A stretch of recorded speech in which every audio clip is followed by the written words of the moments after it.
भैया बोलता है अनजान लोगों के साथ नहीं खेलते। अरे तो दोस्त बन जाते हैं ना यार। नहीं, मुझे डर लगता है, मैं जाता हूँ। अच्छा ठीक है, पर अपनी बोट तो लेते जाओ।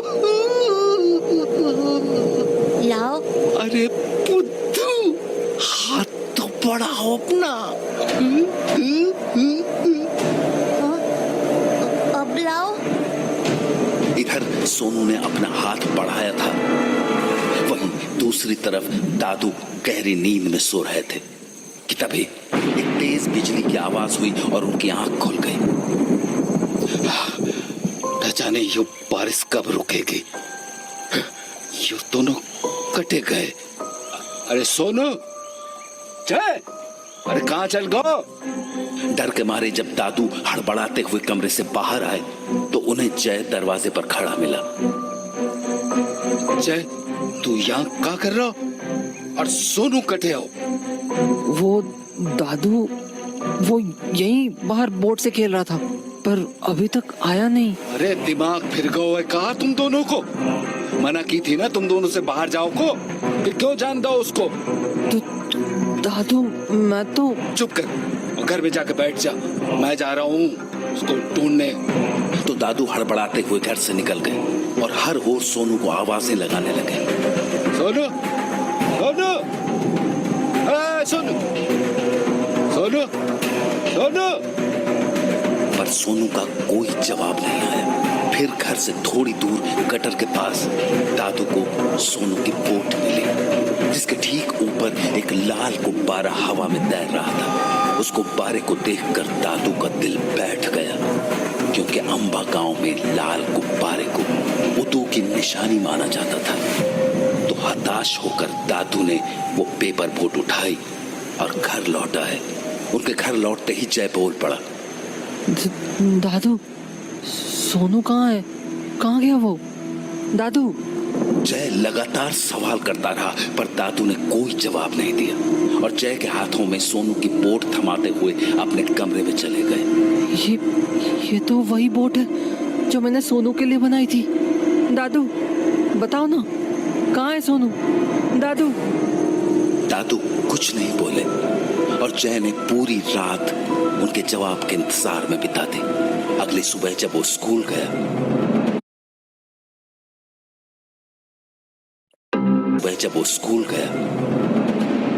तो एग्जामिनेशन हॉल में उसका दोस्त मोंटी उससे बोला, ए जय, एग्जाम की तैयारी कैसी है? क्या हुआ? तेरा मुंह क्यों उतरा हुआ है? सोनू खो गया यार। क्या? खो गया? कैसे? पता नहीं यार, कल बारिश में खेलने गया था बाहर, तब से लौटा ही नहीं है। लौटा ही नहीं मतलब? वो तो घर से दूर जाता ही नहीं कहीं।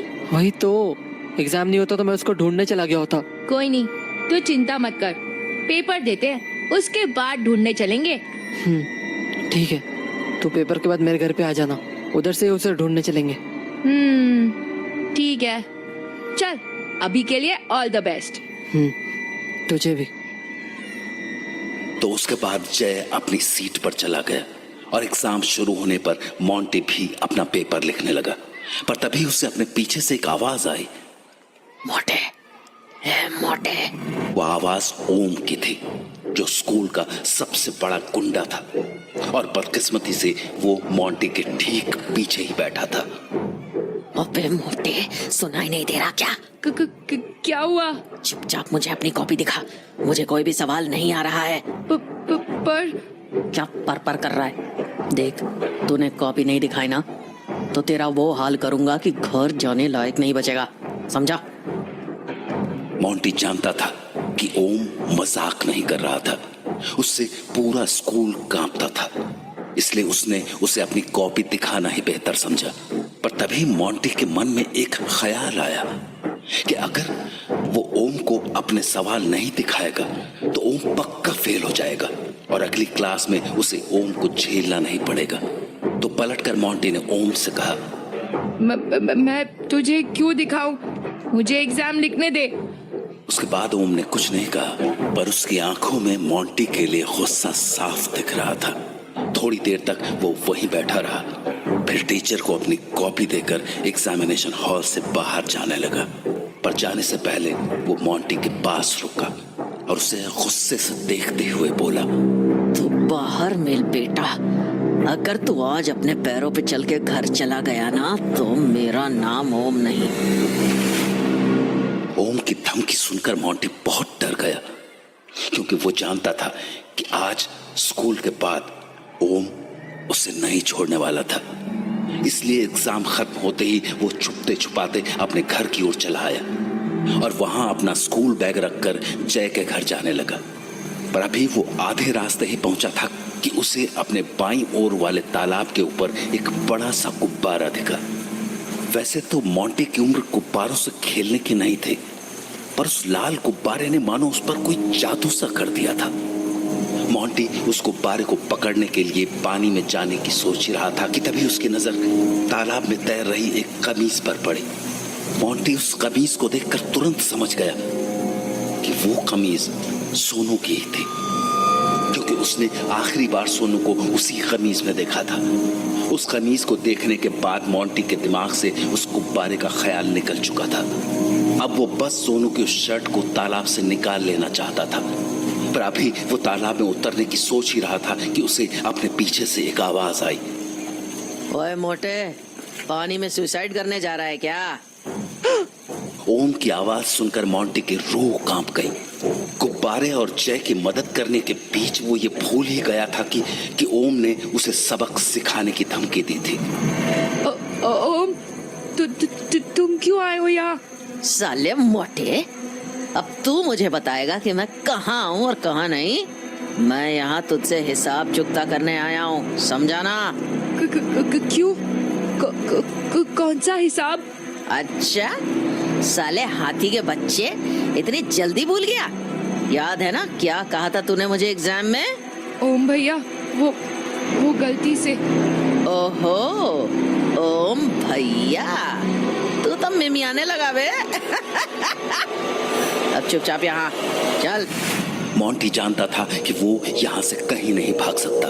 उसे अब ओम की बात माननी ही थी, तो वो डरता हुआ ओम के पास चला गया। ओम भैया, देखो, मुझे जाने दो। अबे चुप, ज्यादा चबड़ चबड़ मत कर, वरना इसी तालाब में धक्का दे दूंगा, किसी को पता भी नहीं चलेगा। ओम भैया प्लीज, मम्मी ने जल्दी बुलाया घर पे, प्लीज जाने दो। मम्मी ने जल्दी आने को बोला है? और यहाँ जो तेरा बाप तेरे को रुकने को बोल रहा है, उसका क्या?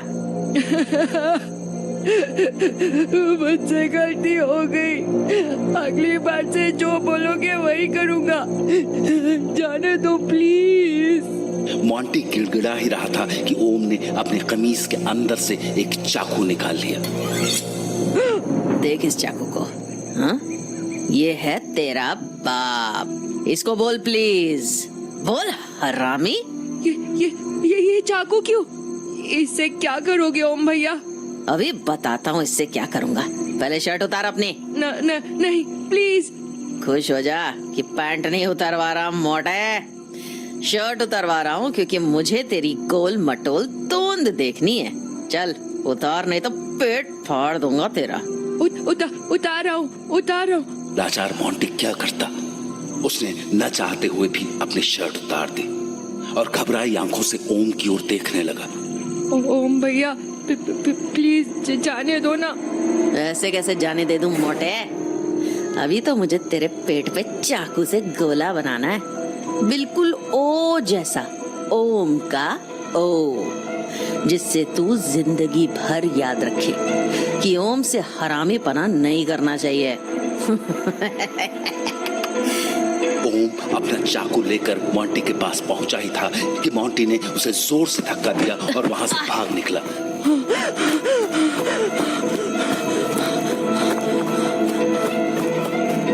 वहीं दूसरी ओर जय अपने कमरे में बैठा मोंटी का इंतजार कर रहा था कि तभी, हाँ, ये कैसी आवाज है? मोंटी, तो क्या हुआ तुझे? ऐसे जमीन पर क्यों बैठा है? जय। अरे तेरी सांस क्यों फूल रही है? तू अंदर आ।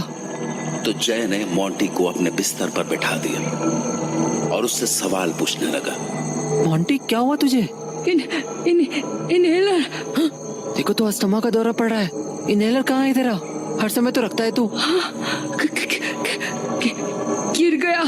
अरे यार, ले क्या कहीं से भी नहीं तो मैं मर जाऊंगा। ऐसा मत बोल यार, मैं मेडिकल स्टोर से लाता हूँ, रुक। पर पैसे? अरे दादू की उठा लूंगा, तू चिंता मत कर, मैं 2 मिनट में आया। तो उसके बाद जय ने अपनी साइकिल उठाई और उसे भगाता हुआ मेडिकल स्टोर पहुंच गया। भैया वो इनहेलर दो ना, अस्थमा वाला। देता हूँ, ढूंढने दे। जल्दी दे दो भैया, बहुत जरूरी है। हाँ ये ले, 150 रुपया। 150?